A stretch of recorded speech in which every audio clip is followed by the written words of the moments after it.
My dear student, class को start करते हैं और इस क्लास में रैखिक अवकल समीकरण विधि आपको पढ़ाएंगे। पहले आपको बेसिक पढ़ाएंगे, उसके बाद सारे के सारे प्रीवियस ईयर के क्वेश्चन करवाएंगे। और पिछली क्लास में मैंने समघातीय अवकल समीकरण कंप्लीट करवाई थी और उसके सारे के सारे मैंने प्रीवियस ईयर के क्वेश्चन कंप्लीट करवाए थे।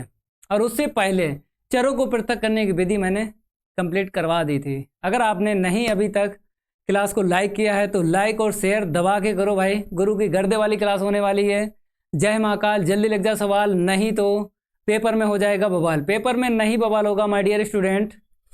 इस क्लास में रैखिक अवकल समीकरण सबसे पहले बेसिक आपको अच्छे से पढ़ लेना, उसके बाद ये क्वेश्चन करवाएंगे प्रीवियस ईयर के सारे क्वेश्चन लगे पड़े हैं। और यहाँ से नहीं आएगा तो कहाँ से आएगा भाई, यहीं से पेपर में फंसेगा। अब स्टार्ट करते हैं, हेडिंग डाल लो, रैखिक अवकल समीकरण।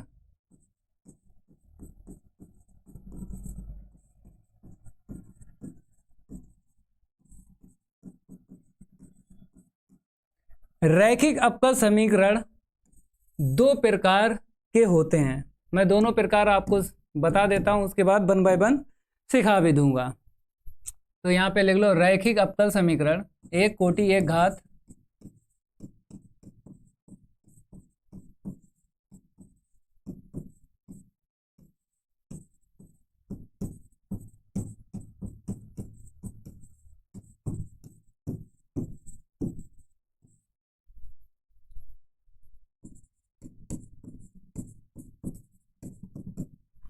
एक कोटि एक घात के दो रैखिक अवकल समीकरण होते हैं।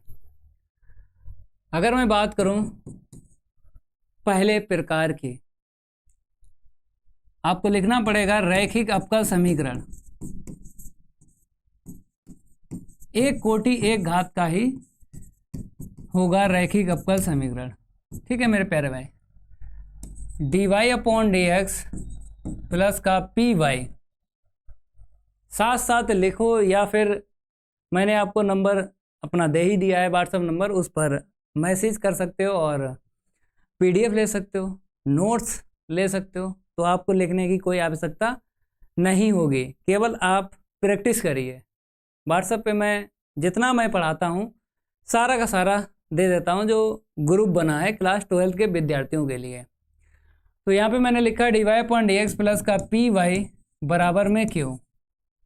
ये मेरा क्या है, रैखिक अवकल समीकरण है। अब कैसे पहचानोगे जब क्वेश्चन आएगा, माय डियर स्टूडेंट, आपको dy/dx का पद देखना है और गुणांक 1 देखना है। dy/dx का पद देखना है और गुणांक 1 देखना है। सबसे पहले काम यही करना है।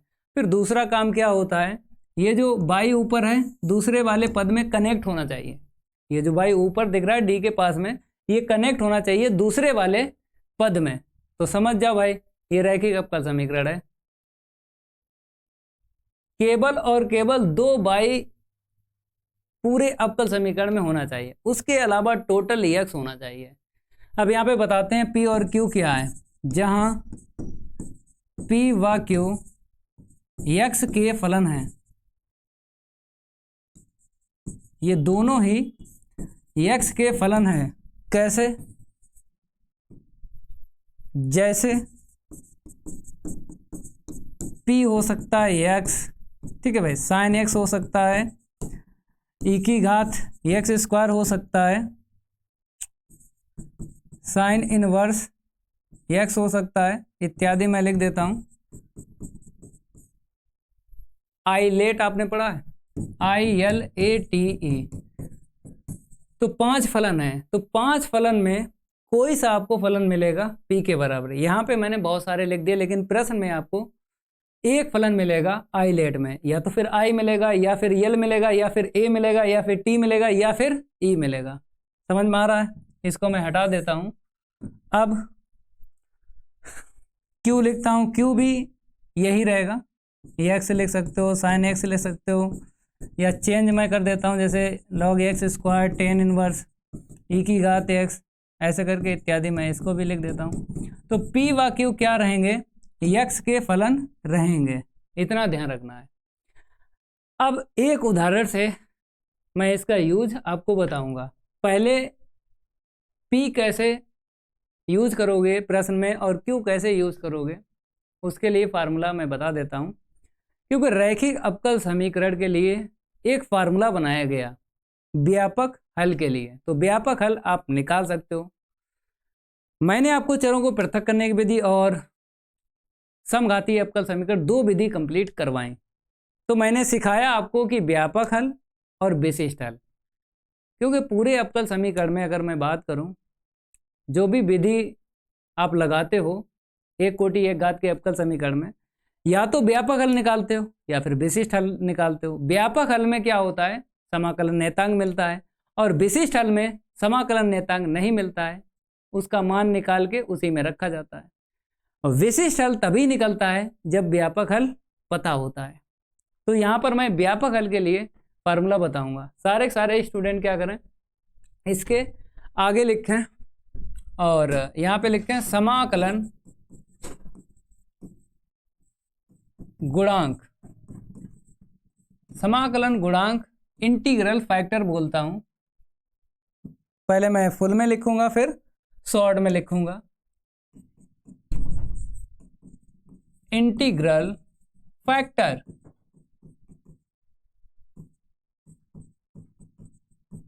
समाकलन गुणांक, तो मैंने लिख दिया। शॉर्ट में मैं यहाँ पे IF लिखता हूँ, ठीक है। इंग्लिश में ही मैं लिखूंगा जब IF निकालूंगा। तो इसके लिए फार्मूला क्या होता है, IF बराबर ई की घात में आपको P का समाकलन करना है, लेकिन किसके सापेक्ष करना है ये कौन बताएगा, एक कोटि एक घात का अवकल समीकरण बताएगा। कैसे, नीचे आपको देखना है, नीचे dy/dx में नीचे आपको देखना है d के पास में चर, जो चर मिल जाए d के पास में नीचे, उसी के सापेक्ष आपको समाकलन करना है। चलिए माय डियर स्टूडेंट, यहाँ पे आपको दिख रहा है d के पास में x, तो x के सापेक्ष आपको समाकलन करना है। ये ऐसे करके IF निकलता है माय डियर स्टूडेंट। समझ में आ रहा भाई, फटाफट बताइए। तो इस तरीके से आप IF निकाल सकते हो। और व्यापक हल के लिए एक फार्मूला और देख लो। व्यापक हल के लिए, तो व्यापक हल के लिए फार्मूला होता है मेरा YIF बराबर समाकलन QIF और यहाँ पे DX। ये फार्मूला भी आपको रट्टा लगाना है, क्योंकि इसी से व्यापक हल निकलेगा। और आप जानते हो कि समाकलन जो यहाँ पे आपने किया है x के सापेक्ष, वही यहाँ पर होगा। समझ में आ रहा है। तो इस तरीके से आप इसको आगे हल करके और व्यापक हल निकाल सकते हो किसी भी एक कोटि एक घात का अवकल समीकरण, लेकिन रैखिक अवकल समीकरण होना चाहिए। अब मैं आपको एक उदाहरण से क्लियर करवाता हूं। कहता है अवकल समीकरण, अवकल समीकरण dy/dx प्लस x इंटू में y और बराबर में 1 ले लेता हूं। अवकल समीकरण इतने को हल कीजिए। चलिए भाई इसको हल करेंगे।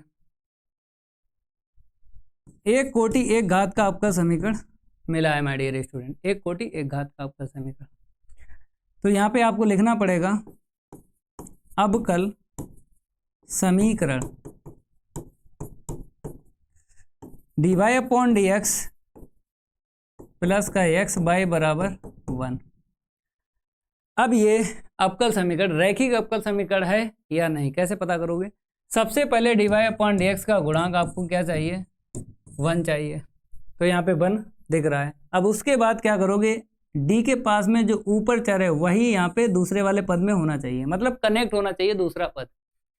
dy/dx के साथ में कनेक्ट होना चाहिए दूसरा पद जिसमें y होना चाहिए।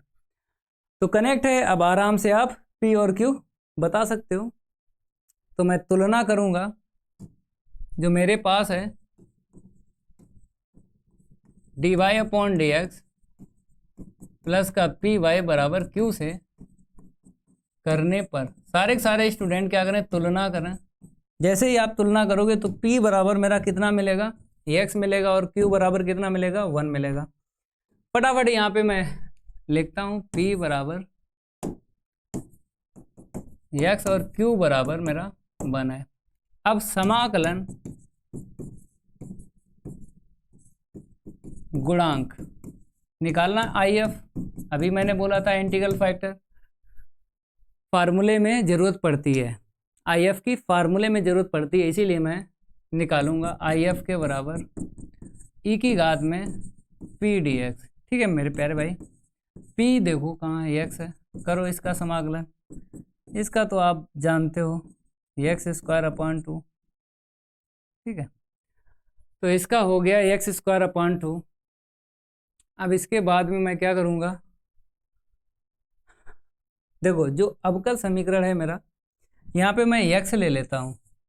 क्या ले लेता हूँ, x ले लेता हूँ। ठीक है, कोई दिक्कत नहीं है, आपको मिलेगा बना बनाया, मैं यहाँ पे चेंज कर देता हूँ, बराबर में x लिख दूँ, कोई दिक्कत नहीं है। ठीक है भाई, आपको जब क्वेश्चन मिलेगा तब आपको P और Q बना बनाया मिलेगा। यहाँ पे तो मैंने 1 कोटि 1 घात का अवकल समीकरण लिखा है। व्यापक हल के लिए फार्मूला बताइए, व्यापक हल के लिए फार्मूला बताइए। YIF बराबर QIF और यहाँ पे DX। ठीक है मेरे प्यारे भाई, यहाँ पे हल करेंगे, IF का मान रखेंगे और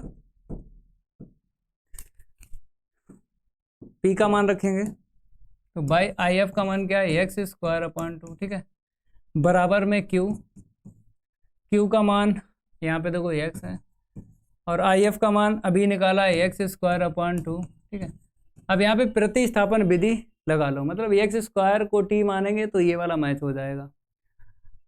तो समाकलन अगर अच्छे से पढ़ा है तो कोई दिक्कत नहीं आएगी अवकल समीकरण में।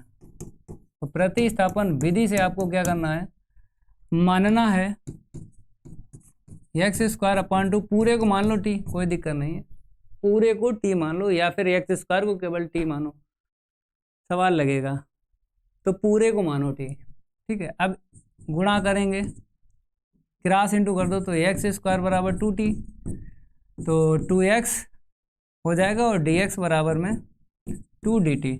ओके मेरे प्यारे भाई, अवकलन तो जानते हो ना, x² का 2x और 2t का 2 निकलेगा, बराबर के इस तरफ dx रखो, बराबर के उस तरफ dt रखो। ये तो जानकारी है, पार्ट 7 में कंप्लीट करवा चुका हूँ। अब ये काट दो, तो कितना मिला, x dx बराबर में dt मिला, तो ये मेरा चला गया, मैच हो गया। देखो दो मान आपको रखना पड़ेगा, एक जो माना है, एक जो मैचिंग हुई है। माना है उसके स्थान पे t रख दो, और ये जो x dx के स्थान पर आपको dt रखना है। तो y इंटू में e की घात x² 2 जैसे का तैसा। यहाँ पर कुछ नहीं करेंगे क्योंकि माना अपने इसको है, क्योंकि इसका समाकलन करेंगे, इसका नहीं करेंगे, इसको जैसे का तैसा लिखेंगे। ठीक है भाई, बराबर में e की घात में t। ठीक है, x dx के स्थान पे dt। अब e की घात t का e की घात t और प्लस c, यहाँ पे क्या y इंटू में e की घात x² 2, तो y e की घात में x² 2 बराबर e की घात में t इसे माना है, t का मान रख दो, तो x² 2 प्लस c। ऐसे करके आपको लगाना है। बताओ, ये मेरा आ चुका है व्यापक हल। अगर चाहो तो यहाँ पे बॉक्स बना लो और लिख दो। चलो मैं कर देता हूँ, इतना काम और कर देता हूँ आपके लिए, सिर्फ आप लाइक और शेयर कर दो बस, गुरु जी के लिए इतना काम करो। ठीक है, यहाँ पे मैं बॉक्स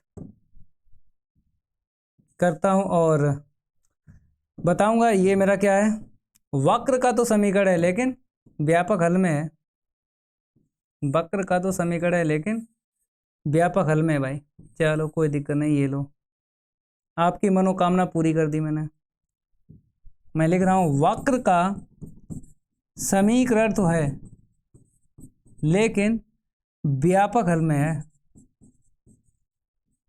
क्योंकि व्यापक हल के लिए मैंने फार्मूला लगाया है, व्यापक हल के लिए फार्मूला लगाया है। ये देखो कहाँ गया व्यापक हल के लिए फार्मूला, ये फार्मूला मैंने लगाया है। ठीक है भाई, तो व्यापक हल के लिए फार्मूला लगाया तो व्यापक हल ही निकलेगा, लेकिन रहेगा वक्र का समीकरण। तो पहली रैखिक अवकल समीकरण आपको समझ में आ गई। अब दूसरी मैं लिखता हूँ। सारे स्टूडेंट क्या करें, 2 नंबर डालें और यहाँ पे लिखें रैखिक अवकल समीकरण, रैखिक अवकल समीकरण। सारे स्टूडेंट लिखें dx अपॉन dy प्लस का px बराबर में क्यों। तो यहाँ पर आपको सबसे पहले क्या देखना है, dx अपॉन dy में इसका गुणांक 1 होना चाहिए, यहाँ पे 1 है। फिर इसके बाद क्या देखोगे, यहाँ पे x है तो यहाँ पे कनेक्ट होना चाहिए, दूसरा वाला पद जो है x चर से कनेक्ट होना चाहिए dx अपॉन dy से। तो समझो ये दूसरी रैखिक अवकल समीकरण है। तो यहाँ से आपको व्यापक हल के लिए फार्मूला कैसे लगाना है, लेकिन उससे पहले P और Q क्या हैं इसकी भी जानकारी होना चाहिए। तो P व Q मैं आपको बताता हूँ, यहाँ पे लिख लो, जहाँ P व Q y के फलन है। यहाँ पे चर x में रैखिक अवकल समीकरण दिख रहा है, चर x में बोलेंगे, ठीक है। तो चर x में अगर रैखिक अवकल समीकरण है तो P व Q क्या है, y के फलन है, ये ध्यान रखना, y के फलन है। और इसको मैं बॉक्स में ले लेता हूँ और लिख भी देता हूँ, चर x में, यहाँ पे लिख लो चर x में रैखिक अवकल समीकरण। चर x में क्या है, ये रैखिक अवकल समीकरण है माय डियर स्टूडेंट, ये भी ध्यान रखो। पीछे जो मैंने बनाया था, पीछे चर y में बनाया था, और पीछे बढ़ता हूँ, ये वाला जो बना है चर y में रैखिक अवकल समीकरण, यहाँ पर भी लिख लो चर y में रैखिक अवकल समीकरण।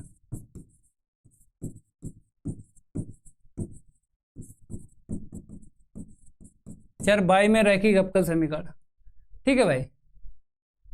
आ जाते हैं वापस जहाँ पे थे, कहाँ पे थे, देखो फटाफट, चर x में रैखिक अवकल समीकरण। और मैंने बोला है अगर चर x में रैखिक अवकल समीकरण है तो P और Q y के फलन होंगे। जैसे मैं बताता हूँ भाई, P y हो सकता, y स्क्वायर हो सकता, e की घात में y हो सकता, tan इनवर्स में y हो सकता, मतलब y मिलेगा ILAT, ये 5 फलन होते हैं। तो 5 फलन में कोई सा फलन आपको मिलेगा P और Q जिसमें y जरूर रहेगा। तो इनवर्स वाला हो गया, लॉग वाला देख लो, लॉग y लिख देता हूँ इत्यादि, यही मेरा क्या होगा, Q भी होगा, डायरेक्ट भी ले सकते हो या चेंज लिख सकते हो, e की घात में y स्क्वायर या साइन y ऐसे करके लिख सकते हो, 1 प्लस y स्क्वायर लिख सकते हो, y रहेगा। मतलब 5 फलन में कोई फलन मिल जाए उसमें y जरूर रहेगा। तो P व Q इस तरीके से आपको मिल सकते हैं, ठीक है। फिलहाल के तौर पे मैं ऐसे ही बना देता हूँ इसको, कोई दिक्कत नहीं है, इससे केवल समझ लो और यहाँ पे इत्यादि लिख लो, बस इतना काम करना है भाई साहब, पूरे नंबर मिलेंगे, 1 नंबर नहीं कटेगा भाई, ठीक है। P व Q आपने समझ लिए। अब IF कैसे निकालोगे, e की घात में P का समाकलन आपको करना है, e की घात में किसका समाकलन करना है, P का। किसके सापेक्ष करोगे, नीचे देखो D के पास में जो भी चर है समझो उसी के सापेक्ष आपको समाकलन करना है। तो D के पास में अगर y है तो P का समाकलन y के सापेक्ष होगा। ये फार्मूला आपको याद रखना है, किसके लिए, जब चर x में रैखिक अवकल समीकरण आपको मिल जाए, चर x में क्या मिल जाए, रैखिक अवकल समीकरण मिल जाए। तो अब व्यापक हल के लिए फार्मूला देख लो, यहीं पे मैं लिखता हूँ व्यापक हल, व्यापक हल के लिए। तो व्यापक हल के लिए फटाफट जो है फार्मूला आगे मैं लिखता हूँ। फार्मूला किस चर से स्टार्ट होगा ये भी जानकारी होना चाहिए। जैसे ऊपर है dx अपॉन dy, ऊपर dx है नीचे dy, तो चर ऊपर देखना है। जैसे d के पास में x है और चर x में रैखिक अवकल समीकरण है, जिस चर में रैखिक अवकल समीकरण है उसी चर से फार्मूला स्टार्ट होगा। यहाँ पे मैं लिखता हूँ मेरे पास चर x में रैखिक अवकल समीकरण है तो फार्मूला x से स्टार्ट होगा, ये जानकारी और होना चाहिए। फार्मूला x से स्टार्ट होता है, एक्स आई एफ बराबर क्यू आई एफ, और यहाँ पे आप डी वाई लिखिए।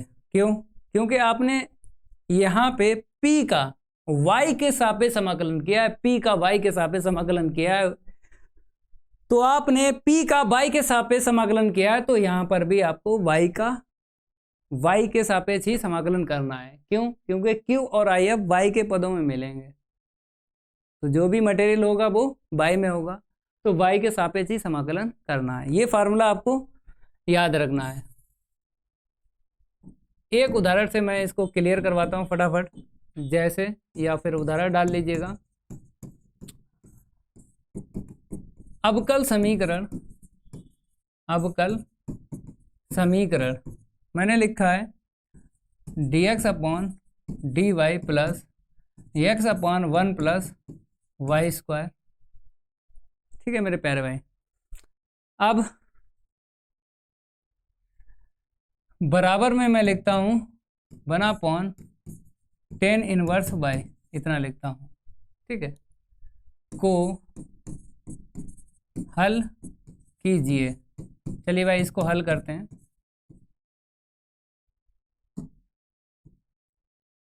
सबसे पहले आपको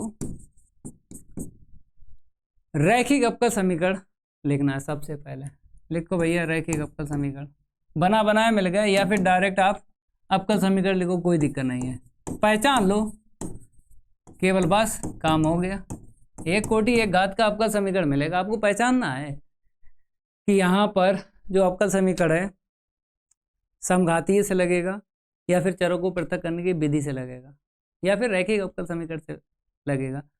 तो अगर जो मैंने आपको ट्रिक बताई है, क्या डी के पास में जो भी चर है तो दूसरा पद उसी चर से कनेक्ट होना चाहिए। अगर कनेक्ट है तो वो रैखिक अवकल समीकरण है। तो देखो यहाँ पे मैं लिख रहा हूँ dx upon dy plus x के अपॉन में 1 प्लस वाई स्क्वायर बराबर में 1 अपॉन 10 इनवर्स y।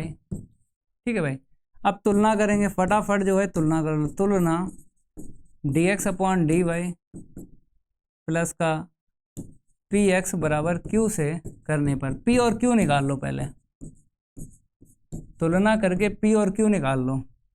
तो फटाफट जो है मैं तुलना कर लेता हूँ। तो p बराबर मेरा, देखो x का गुणांक उठाना है। जैसे यहाँ पे p है, यहाँ पे क्या है 1 अपॉन 1 प्लस वाई स्क्वायर। ठीक है भाई, 1 अपॉन 1 प्लस वाई स्क्वायर। अब q देखो 1 अपॉन 10 इनवर्स वाई, यही है भाई। अब इसके आगे क्या करोगे, आई एफ निकालोगे। निकालो आई एफ, समाकलन गुणांक, या गुणक लिख सकते हो, आई एफ बोलता हूँ। तो आई एफ बराबर ई की घात में आपको समाकलन करना है पी का। किसके सापेक्ष करोगे, देख लो नीचे डी के पास में चर, जो चर है उसी के सापेक्ष आपको समाकलन करना है। ये मेरा अवकल समीकरण है D X upon D Y. नीचे देखो डी के पास में अगर वाई है तो वाई के सापेक्ष आपको समाकलन करना है। करो वाई के सापेक्ष, पी का मान बता दो फटाफट। पीछे देखो पी का मान 1 अपॉन 1 प्लस वाई स्क्वायर, ये सीधा सीधा फार्मूला है भाई। अगर मैं फार्मूला लिखूं, याद नहीं है तो मैं लिख देता हूँ 1 अपॉन ए स्क्वायर प्लस वाई स्क्वायर, और यहाँ पे डी वाई। ठीक है, 1 अपॉन ए 10 इनवर्स वाई अपॉन ए। ठीक है, एक्स में भी फार्मूला होता है, चर वाई में मैंने लिख दिया। वैसे तो चर एक्स में आपको याद होगा, कोई दिक्कत नहीं। चर एक्स में याद है, कोई दिक्कत नहीं। ठीक है, अब देखो मेरे पास ए का मान 1 है, तो यहाँ पे 1 आ जाएगा, यहाँ पे 1 आ जाएगा, फटाफट लिख देंगे। तो ई की घात में 10 इनवर्स बाई आएगा। क्यों? क्योंकि ए का मान तो 1 है, यहाँ पे रखो, यहाँ पे रखो, तो 1 का महत्व तो नहीं है, बस 10 इनवर्स बाई लिख दो। अब व्यापक हल के लिए फार्मूला बताओ। व्यापक हल के लिए सारे स्टूडेंट क्या करें, व्यापक हल के लिए फार्मूला याद होगा कि फार्मूला किस चर से स्टार्ट होगा। ऊपर देखना है डी के पास में चर, जो चर है उसी से फार्मूला स्टार्ट करना है। तो अगर मैं पीछे देखूं, ऊपर देखूं, डी के पास में क्या है, चर एक्स है। अगर ऊपर डी के पास में चर एक्स है तो चर एक्स से फार्मूला स्टार्ट होगा। चल एक्स से आपको फार्मूला स्टार्ट करना है, एक्स आई एफ बराबर क्यू आई एफ, ठीक है भाई, और यहाँ पे डी वाई। इतना क्लियर है? फटाफट लाइक कर दो क्लास को, फटाफट लाइक कर दो क्लास को, ठीक है भाई। चलिए आते हैं, एक्स आई एफ का मान देखो, आई एफ का मान ये मैंने निकाला ई की घात टेन इनवर्स वाई, यहाँ पे मैं लिखता हूँ ई की घात टेन इनवर्स वाई बराबर में, अगर मैं क्यू देखूँ, क्यू मेरा क्या है, पीछे देख लो क्यू मेरा क्या है, तो यहाँ पे क्यू है मेरा, चलो क्यू चेंज कर लूँ, थोड़ा सा लग रहा होगा कि दोनों जगह टेन इनवर्स ही मिला है, तो इसको मैं चेंज कर देता हूँ, कोई दिक्कत नहीं आएगी, ठीक है। 1/1 + बाई स्क्वायर कर देता हूँ, बताओ भाई कोई दिक्कत? कोई दिक्कत नहीं है।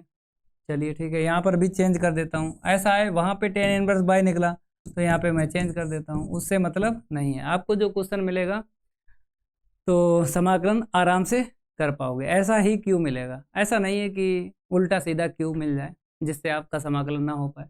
तो यहाँ पे मैंने क्यू चेंज कर दिया, ठीक है, यहाँ पर भी चेंज कर देता हूँ, बस आप लाइक कर दो, बस मैं तो आपको सब बता दूंगा ना, आपको टेंशन लेने की ज़रूरत नहीं है, ठीक है। क्यू मैं लिखता हूँ 1/1 + वाई स्क्वायर और ई की घात में टेन इनवर्स वाई, ये मान है आई एफ का, ठीक है। अब आराम से प्रतिस्थापन विधि लगा लो, इसको टी मानो, ये वाला नीचे वाला मैच हो जाएगा भाई। 7.2 एनसीईआरटी की बुक से मैंने आपको पढ़ाया है, और बहुत अच्छा बेसिक के साथ साथ पूरी मैंने प्रश्नावली कंप्लीट भी की है। चलो प्रतिस्थापन विधि मैं यहाँ पे लगा लेता हूँ, प्रतिस्थापन विधि से माना ई की घात में जो है उसको मानो टेन इनवर्स बाई को मानो टी। चलो समाकलन यहाँ पे करना है, यहाँ पे तो अवकलन करना है, करो इसका तो अवकलन जानते हो, क्योंकि समाकलन और अवकलन एक दूसरे क्या होता है, व्युत्क्रम होता है। तो इसका अभी मैंने किया था, देखो समाकलन ये आया, तो इसका अवकलन करेंगे तो यही तो आएगा भाई, बताओ। समाकलन अवकलन एक दूसरे क्या होता है, व्युत्क्रम होता है। तो अगर इसका अवकलन करोगे तो इसका समाकलन आपने किया था क्या, तो यही वाला यहाँ पे उठा के रख दो, या डायरेक्ट पता हो कोई दिक्कत नहीं, ये मैच हो गया। दो मान रखो, एक ये एक ये, तो x इंटू में ई की पावर टेन इनवर्स बाई बराबर मान रखेंगे टेन इनवर्स y को t माना है, और ये मैच हो गया किससे, dt से, बस हो गया समाकलन। ई की घात t का ई की घात t लिख दो समाकलन, क्योंकि ई की घात x का ई की घात x, ई की घात y का ई की घात y। अब बात सी को जोड़ दो, अब t का मान रख दो, t किसे माना, टेन इनवर्स y को, तो टेन इनवर्स y प्लस सी, ठीक है भाई, और x ई की पावर में टेन इनवर्स y, ये मेरा क्या आ गया भाई, ये मेरा आ गया व्यापक हल, क्योंकि व्यापक हल के लिए आपने फार्मूला यूज किया, तो ये मेरा निकल के आ गया व्यापक हल। सारे स्टूडेंट लाइक और शेयर कर दें भाई, ठीक है। तो यहाँ तक आपके समझ में आ गया, ये वक्र का समीकरण निकला, ये ध्यान रखना, वक्र का समीकरण निकला लेकिन व्यापक हल में निकला है। ये वक्र का तो समीकरण निकला लेकिन व्यापक हल में निकला है, समझ में आ रहा है। या आप भाग लगा सकते हो, जैसे ई की घात टेन इनवर्स बाई का भाग लगा सकते हो, ऐसे ही छोड़ दो, कोई दिक्कत नहीं है, समाकलन हो जाए छोड़ दो, उत्तर मैच करने की जरूरत नहीं है। बताओ फटाफट बताओ, यहाँ तक क्लियर है? किसी भी स्टूडेंट को डाउट है? नहीं डाउट होगा भाई। एक्स ई की पावर में टेन इनवर्स बाई बराबर ई की घात टेन इनवर्स बाई प्लस सी, ये वक्र का समीकरण तो निकला है लेकिन व्यापक हल में निकला है। आगे बढ़ूं? किसी भी स्टूडेंट को डाउट है? अब क्वेश्चन आपके सामने है, करो। कहता अवकल समीकरण इतने का समाकलन गुणांक आई एफ निकालना है। अभी मैंने बताया था आई एफ कैसे निकालते हैं, पहले रैखिक अवकल समीकरण होना चाहिए। तो यहाँ पे रैखिक अवकल समीकरण है, क्यों? क्योंकि यहाँ पे बाई है तो बाई से ये कनेक्ट है, देखो, लेकिन इसका गुणांक 1 होना चाहिए। ये भी मैंने बताया था कि रैखिक अवकल समीकरण में dy/dx हो या dx/y हो, दोनों का गुणांक 1 होना चाहिए, कोई सा एक मिल जाए। 2 रैखिक अवकल समीकरण मैंने आपको बताए, चर y में बताया रैखिक अवकल समीकरण और चर x में भी बताया रैखिक अवकल समीकरण। तो यहाँ पे चर y में रैखिक अवकल समीकरण है, क्योंकि यहाँ पे जो y है दूसरे वाला पद इसी से कनेक्ट है। तो इसको मैं लिखूंगा और तुरंत बता दूंगा IF, कोई दिक्कत नहीं है। अवकल समीकरण लिखो पहले, सारे के सारे स्टूडेंट क्या करें, अवकल समीकरण लिखें। तो cos x dy/dx और प्लस का y sin x बराबर में मेरा क्या है 1 है। cos x का भाग लगा दो, सारे के सारे स्टूडेंट क्या करें cos x का भाग लगा दें, हर एक पद में लगा दो। तो ये तो कट जाएगा, यहाँ पे लगाओगे यहाँ पे डिवाइड, यहाँ पर भी डिवाइड भाई साहब, ठीक है। यहाँ पे साइन अपान कॉस क्या होगा 10 हो जाएगा, लिखो बाई 10x बराबर में इसको सेक बना लो, बना पान कॉस सेक होता ना। अब मेरे को IF निकालना है केवल, तो P के मान की जरूरत पड़ेगी, यहाँ से P का मान निकाल लो। तो P के मान की जरूरत पड़ेगी, तो निकालो भाई साहब P का मान, तुलना कर दो। चर y में ये रैखिक अवकल समीकरण बना है, चर y में रैखिक अवकल समीकरण बना है, तो P बराबर कितना आएगा मेरा 10x आएगा ना, y का गुणांक y का गुणांक। IF निकाल दो, केवल IF पूछा गया।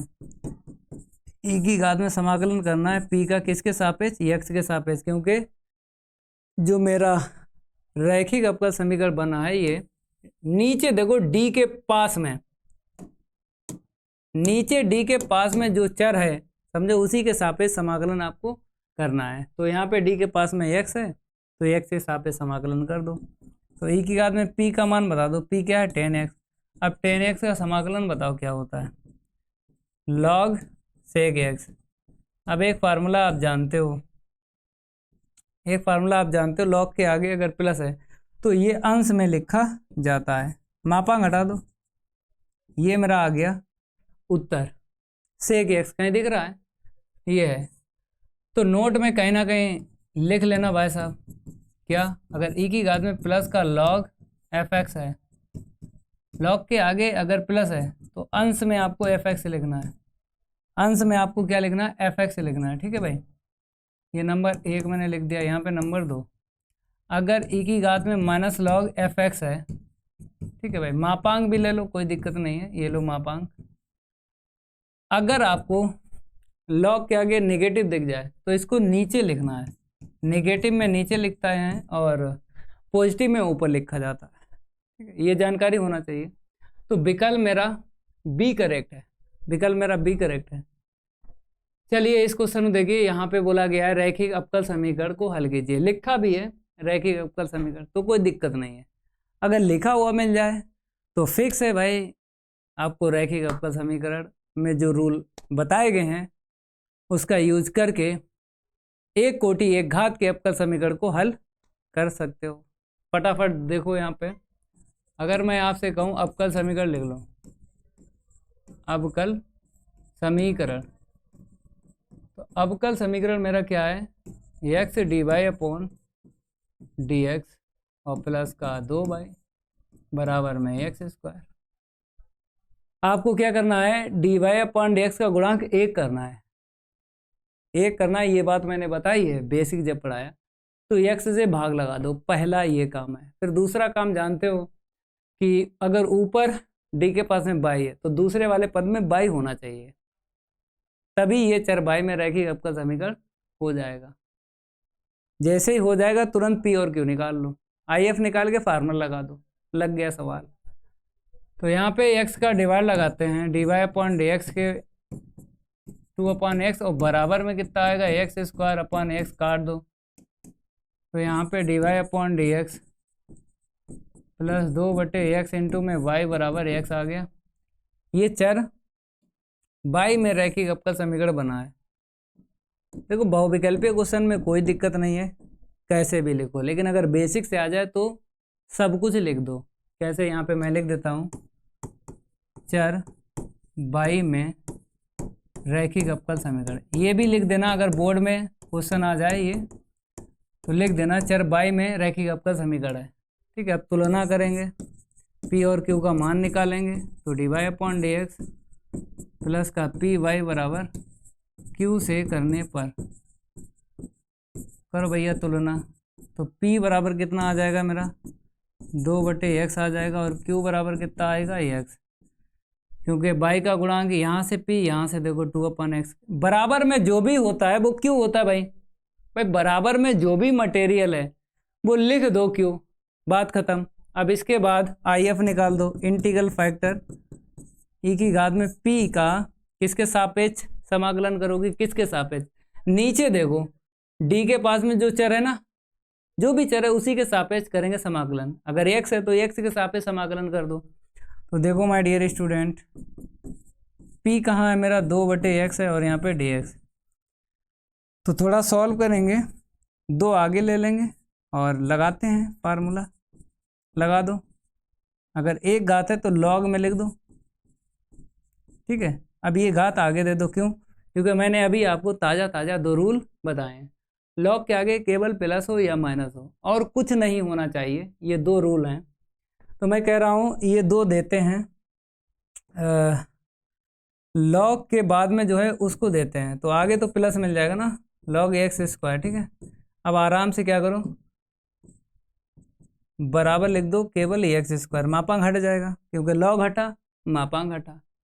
यहाँ पे मैंने कौन सा कॉन्सेप्ट यूज़ किया है, ये वाला देखो प्लस वाला, ये यूज़ किया है, ठीक है।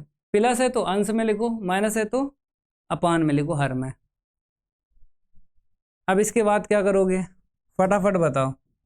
इसके बाद व्यापक हल के लिए एक फार्मूला आपको लगाना, व्यापक हल के लिए लगाओ फटाफट। सारे सारे स्टूडेंट यहाँ पे देखें, व्यापक हल, मज़ा आएगा।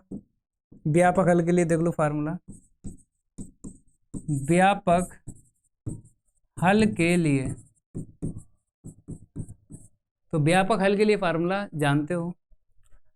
अगर चर y में रैखिक अवकल समीकरण है तो चर y से फार्मूला स्टार्ट होगा। चर y में अगर रैखिक अवकल समीकरण है तो चर y से फार्मूला स्टार्ट होगा, समाकलन x के सापेक्ष होगा। ये ट्रिक है भाई, जिस चर में रैखिक अवकल समीकरण है उसी चर से आपको फार्मूला स्टार्ट करना है। अब IF का मान अभी निकाला है आपने, ये देखो IF का मान ये निकला है x², रख दो बराबर में q, तुलना की थी तो q का मान x मिला, लिख दो। IF का मान अभी निकाला मैंने, x² ये रख दो dx, ठीक है। तो x² इंटू में y बराबर, यहाँ पे क्या होगा, x की घातें 3 और dx, बस समाकलन कर दो। तो बताओ भाई समाकलन, x² इंटू में y जैसे कि तैसा, यहाँ पे आएगा x की घात 4/4 और प्लस 3। ये मेरा उत्तर आ गया। भाई अगर मैं आपसे कहूँ ये उत्तर है, इसका नाम बता दो, तो आप जानते हो कि ये वक्र का समीकरण है लेकिन व्यापक हल में है। तो वक्र का समीकरण है लेकिन व्यापक हल में है भाई साहब। फटाफट जो है इसको ऐसे कर दो, ओके, और यहाँ पे लिख दो ये वक्र का समीकरण है लेकिन व्यापक हल में है भाई साहब। विशिष्ट हल में तब आप निकालोगे जब x और y के मान दे दे, ये अवकल समीकरण है, इसके अलावा x और y के मान दे दे, तब आपको विशिष्ट हल का मान निकालना है। अगर यहाँ पे x और y का मान दे देता इस अवकल समीकरण के अलावा, तो x और y का मान इसमें यूज करते, c का मान निकाल लेते और c का मान इसी में रख देते, तो विशिष्ट हल में निकलता हो वक्र का समीकरण। तो ये वक्र का समीकरण तो है लेकिन व्यापक हल में है भाई साहब। बताओ यहाँ तक क्लियर है? किसी भी स्टूडेंट को डाउट? नहीं डाउट है, आगे बढ़ूँ? फटाफट लाइक कर दो क्लास को। कुछ विद्यार्थी कह रहे हैं कि सर x² से भाग दे दो। मैं कह रहा हूँ अगर भाग देते हो फिर भी ठीक है, अगर नहीं x² से भाग दे रहे हो कोई दिक्कत नहीं है, पूरे नंबर मिलेंगे, एक नंबर नहीं कटेगा। केवल और केवल आपको क्या करना है, आपको समाकलन करके छोड़ देना है, समाकलन करके छोड़ देना है। उत्तर आपको नहीं मैच करना है, जो आ गया वही मेरा उत्तर है। अगला सवाल देखो, यहाँ पे बोला गया अवकल समीकरण को हल कीजिए। फटाफट जो है लिख लो फटाफट, अवकल समीकरण सारे के सारे स्टूडेंट लिखें अवकल समीकरण। तो मेरे पास क्या है, dy/dx और प्लस का 2xy बराबर में e⁻⁻x²। ठीक है, अब यहाँ पे चेक कर लो ये रैखिक अवकल समीकरण है या नहीं है।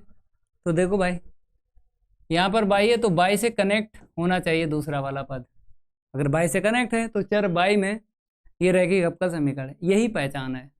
और केवल 2 y होना चाहिए, यहाँ पर d के पास में y और दूसरे वाले पद में होना चाहिए, और कहीं y नहीं होना चाहिए। 2 y के अलावा जो भी होना चाहिए x में होना चाहिए, वही मेरा p और q हो जाएगा। तो ये चर y में रैखिक अवकल समीकरण है। ठीक है मेरे प्यारे भाई, इसको मैंने सेव कर दिया और यहाँ पे लिख दिया चर y में रैखिक अवकल समीकरण है, अवकल समीकरण है। लिख देना अगर बोर्ड पेपर में क्वेश्चन आ जाए और आपको अगर x में मिले तो चर x में लिख देना रैखिक अवकल समीकरण, अगर y में मिले चर तो चर y में लिख देना रैखिक अवकल समीकरण। ठीक है भाई, अब p और q का मान निकालेंगे, तुलना करेंगे भाई, फटाफट तुलना कर दो। dy/dx प्लस का py बराबर q से करने पर, तुलना करने पर कर दो। तो p बराबर मेरा कितना है, y का गुणांक जो भी है वो p होता है, बराबर में जो भी हो लिख दो, टेढ़ा मेढ़ा जो भी हो q होता है, बराबर में जो भी हो सब लिख दो, वो q होता है। अब IF निकालेंगे फटाफट, समाकलन गुणांक e की घात में p का समाकलन करना है, लेकिन किसके सापेक्ष करोगे, नीचे देखो, नीचे देखो d के पास में जो भी चर है उसी के सापेक्ष समाकलन कर दो। तो d के पास में x चर है तो यहाँ पे x के सापेक्ष समाकलन करेंगे। ठीक है भाई, यहाँ पे लिख लो ऐसे करके। अब p का मान बता दो कितना है, 2x है, तो x लिख के 2 बाहर फेंक दो। अब इसका समाकलन बताओ, छोटे छोटे बच्चे जानते हैं x²/2। यहाँ पे c नहीं जोड़ा जाता है, ये ध्यान रखना, समाकलन गुणांक में c नहीं जोड़ा जाता है, समाकलन हो जाए छोड़ दो। पता चल गया IF। अब व्यापक हल के लिए फार्मूला लगाते हैं, सारे स्टूडेंट क्या करें, व्यापक हल के लिए फार्मूला लगाएं। लगा भाई व्यापक हल के लिए फार्मूला। यहाँ पे अगर मैं बात करूँ व्यापक हल, बताओ भाई व्यापक हल के लिए फार्मूला, व्यापक हल के लिए जानते हो फार्मूला, चर y में अगर रैखिक अवकल समीकरण है तो फार्मूला चर y से स्टार्ट होगा। तो चर y से स्टार्ट कर लो फार्मूला, ये मेरा फार्मूला है, बराबर में QIF और यहाँ पे आप लिख लो dx। ठीक है भाई, अब IF का मान फटाफट यहाँ पे लिखो, e की घात में x²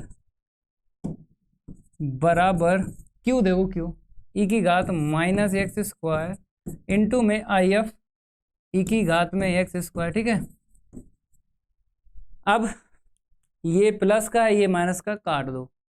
ठीक है, तो e की घात 0, e की घात 0 का मान क्या होता है 1, तो 1 का समाकलन जानते हो क्या होता है, x होता है चर पद का प्लस c, यहाँ पे क्या निकला y इंटू में इतना, ये आ गया मेरा वक्र का समीकरण। ये वक्र का तो समीकरण है लेकिन व्यापक हल में निकला है, विशिष्ट हल में तभी आप निकालोगे जब अवकल समीकरण के अलावा x और y के मान दे दे, तब मैं c का मान निकालूंगा और c का मान इसी में रख दूंगा, तो मेरा निकल आता है विशिष्ट हल। वक्र का तो समीकरण निकलता है लेकिन विशिष्ट हल में निकलेगा अगर c का मान आपने संख्या में निकाला है। अगर यहाँ पे c रहेगा तो भाई व्यापक हल में ये वक्र का समीकरण है। तो फटाफट यहाँ पे मैं लिख देता हूँ, ये वक्र का तो समीकरण है लेकिन व्यापक हल में है, वक्र का समीकरण तो है लेकिन व्यापक हल में निकला है भाई। सारे के सारे स्टूडेंट क्या करें, लिखें। अब बचे हुए क्वेश्चन कल करवाते हैं, क्लास यहीं तक रखते हैं। ठीक है भाई, y इंटू में e की घात x² बराबर में x प्लस c। अब कल वाली क्लास में आपको सिखाएंगे विशिष्ट हल कैसे निकालोगे। तो क्लास अच्छी लगी हो तो लाइक और शेयर दबा के कर दो भाई। मिलता हूँ कल 7 बजे, रेडी रहना है। जय हिंद, जय भारत।